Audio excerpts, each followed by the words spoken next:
So the way it's laid out, the touchscreen is a fabulous addition. It doesn't take long to try to touch the screen that isn't a touch screen anymore and wonder why it's not working. It is so intuitive. Samsung, obviously, if you're familiar with any of their phones, they have amazing touchscreens and very responsive, and there's no issues whatsoever.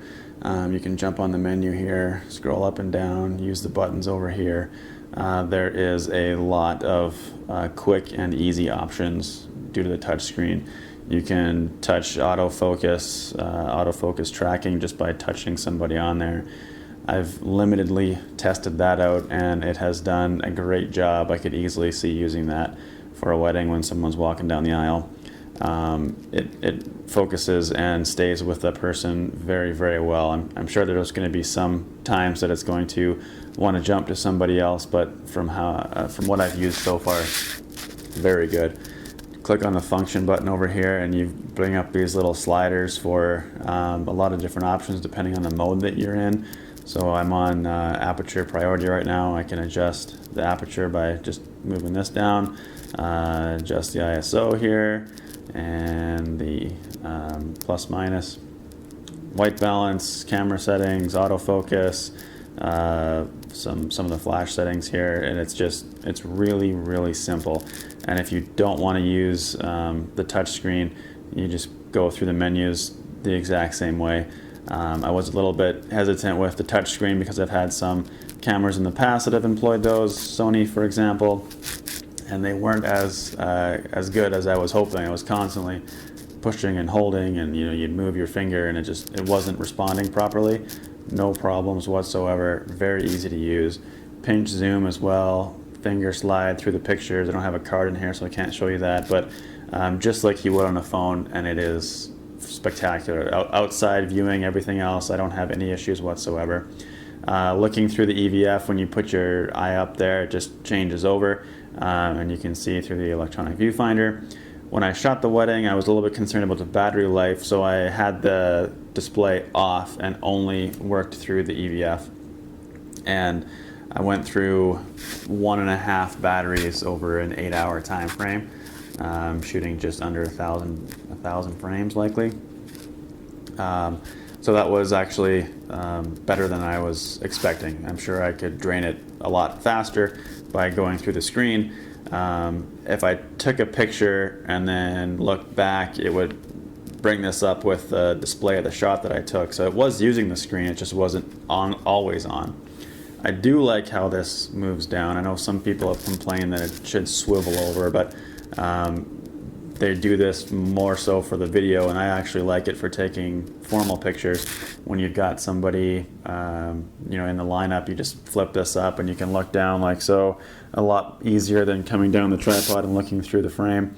And then also when you hold it up high, you can look down from above, and that works quite nicely. But mostly geared towards video, I think, because it doesn't flip forward. But I don't find myself using that function a whole lot unless I'm videotaping myself and I want to see what I look like as I'm going. A lot of the buttons are mappable on here with the different push of a button, but what I find is with the function button, it brings up so many different options on the function side that I barely even need to map any buttons off.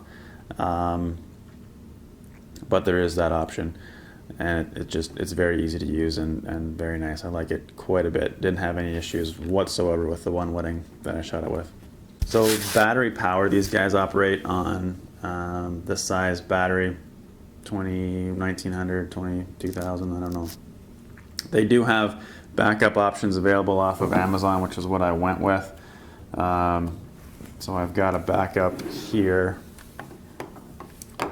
One big beef with the camera itself, it doesn't ship with a battery charger. So the camera is the charger, and you just plug in any basically micro USB phone charger and it works. The only problem is if you don't want to set your camera aside for a few hours while your battery charges, then you have to buy a separate charger, which should be included, but it's not. So what is kind of nice though, since it works on these micro USBs, if you've got portable phone charger like this guy here, you can plug it in and you've got a charger working in the background without the need for a plug-in at all. And this one I got from Amazon will charge this battery fully and be ready to go. It's going to take a couple hours to do, but it will work.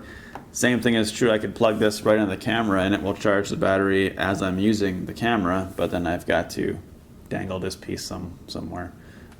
So not the best option, but it is possible, and you can charge it in the car. Very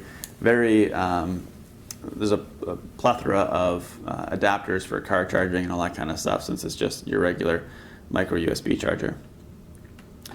So I went through 1.5 batteries. I did notice that the actual Samsung battery will tell you with more notice when you need to change it, as opposed to these power spec ones that I'm using here. Power 2000 battery that I've got. This one was at about 20% and all of a sudden just said, oop, dead. Whereas the other one will go right down to 5% and obviously give you plenty of notice. Usually I would change it around 20 anyway, so not that big of a deal. I was just a little bit surprised that it all of a sudden just died on me, but that is a third-party charger. If you focus normally on a contrasting scene, you're not focusing on a white wall, you're not going to have any issues. There wasn't a time where the Nikon would focus and the Samsung would not. So I wasn't worried about that whatsoever. I was going into it, but afterwards, not at all. There are some features on here as well, aside from the touch and everything that sort of incorporates cell phone use on this guy. You've got this mobile button right here, and when you press the mobile button, you can access your Wi-Fi network. You can send an email from it, which I think is kind of dumb, but it's doable if you're in a hotel room somewhere and you got Wi-Fi. But the neat thing is you can also get your cell phone to sync up with this if you've got a Samsung phone, which I do, and you can see the screen through your cell phone and take pictures through your cell phone and start video, stop video, that kind of thing. You can take a JPEG and it will send a JPEG sidecar over to your phone, and you can send that off as a text message or email or what have you.